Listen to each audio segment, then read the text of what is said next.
Vision is very likely impacting brain function, fatigue, mental clarity, productivity, happiness. I mean, even if you think about how much effort it was taking your brain to use your eyes, to filter all the sensory input coming in through the eyes, even mental health can often be impacted and compromised. And you're spending so much time and effort and frustration trying to engage with a screen that by the time you're done with your work day or your school day, you don't have the patience to talk with loved ones. Definitely hitting this systemically first or concurrently is needed. So the right supplements to support brain function and healing, the right nutrition protocols, the right environmental modifications, and very often doing those alone has a massive result and impact. So then if we're tacking vision onto that, where very likely vision is involved, you're just going to get better results faster. Do we even know how many concussions are happening if most people don't even realize they've had them? 28% is just in the US, and that's very likely underreported. It can be bumping your head on the countertop. It can be a playground accident when you're younger. It can be just a quick snap of your head and you snap things in the wrong direction and all of a sudden brain function is completely compromised. I mean, I've seen patients weightlifting felt this onslaught of symptoms after particular pressure buildup, and then all of a sudden everything was different. You can look at mold toxicity as a brain injury. Absolutely. And it's neurotoxic, of course. I would say it's probably hard to find somebody who truly has never had any type of insult to their brain impacting function. I'm thinking of a team member who is young and very fit and healthy and self-aware and exercises and eats intentionally, and he lightly bumped his head against his friend's wall as he sat down too heavy on his couch. And immediately his ability to withstand being on Zoom or screens for hours a day completely impacted his exercise tolerance, his energy levels, his mood, his sleep. And that's taking already a disrupted eye-brain connection and then blasting it with high-energy light, these devices that are asking our brain and bodies to do things they're not intended to do. What many people listening are probably really frustrated with is the practitioners out there who either take the old school model of, well, you got your bell rung, you're fine, get back in there to life, or, oh no, go sit in a dark room for days or weeks or months, and eventually things are going to get better. I'm a firm believer that from a vision perspective, vision problems post-head injury don't resolve with time. The symptoms sometimes do, and we learn how to compensate and adapt, but the problems remain unless we figure out how to use our eyes to tap into our brain to rewire things. Another important piece to this, some health-ish symptoms that he had resolved previously came back digestive-wise. I think that's an important piece for people to realize. Like, this is a big part of your neurology. Function. Yeah, and so it's absolutely going to impact your ability to be in a parasympathetic dominant state enough time of the day to do your digestion,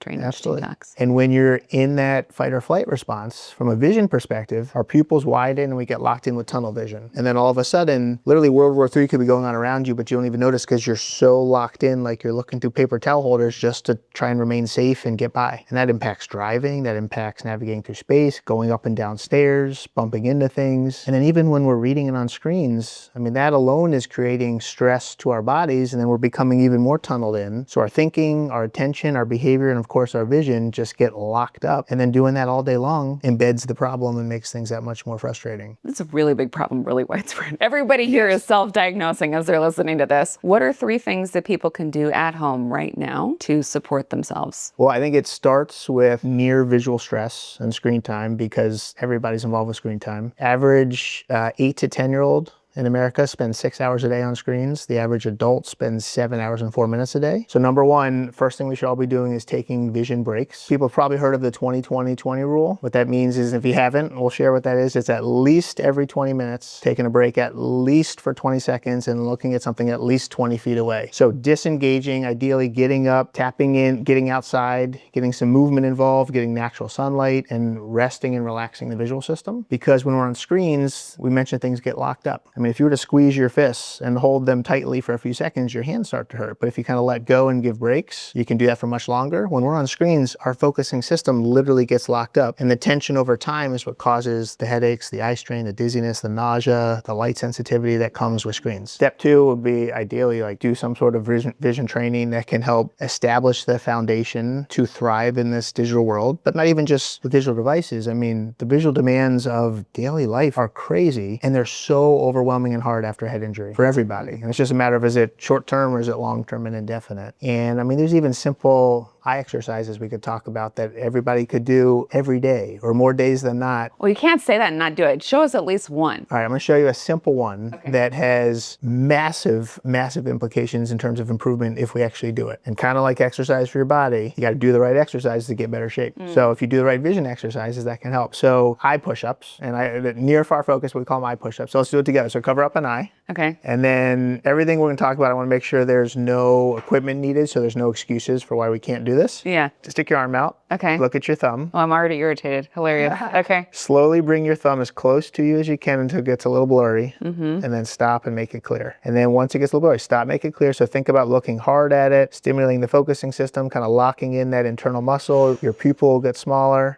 Hold it for 5 seconds, and then look out across the room as far away as you can for 5 seconds. And relax the focus, look soft. Back at your thumb for 5 seconds, look hard. Back in the distance for 5. So this is a gross stimulation, relaxation. This so much. I mean, that alone, if this is eliciting symptoms and you're as far away as you are, I cannot wait for us to talk after the camera shuts off because we can help a lot. So you're going to do it same amount of time right eye as left eye. And I'm sure you'll notice that your thumb with your right eye versus your thumb with your left eye are probably at different distances. Oh yeah, I need to, I'll even out after this. Which means literally when you're up close, your brain is focusing your eyes at different planes because it's hard to focus them at the same plane because of this rivalry or competition. Doing this every day, you will not need stronger reading glasses. If you're in the 40s or older, you're probably 20 years away from that, but we'll get there.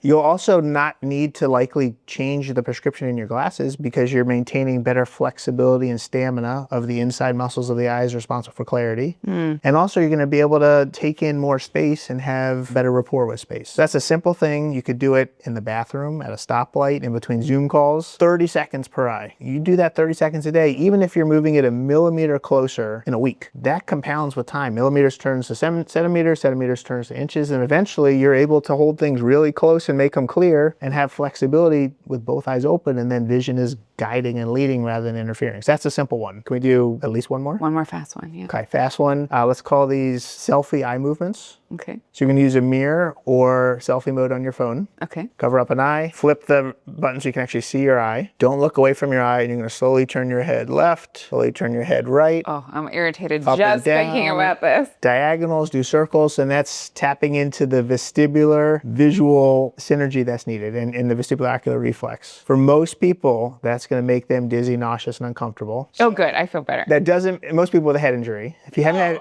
had head injury, you should be fine with that. Even just doing a little bit of movement. Maybe after 2 weeks, you're doing a little bit more movement. And after another couple weeks, even more. Same thing again, one eye and then the other eye. If you're doing any of these with both eyes, we're taking eye hate coordination that. and Yeah. help, and we don't want to do that. So hating that is diagnostic for, I got you. It's a medical term. Yeah. Yeah.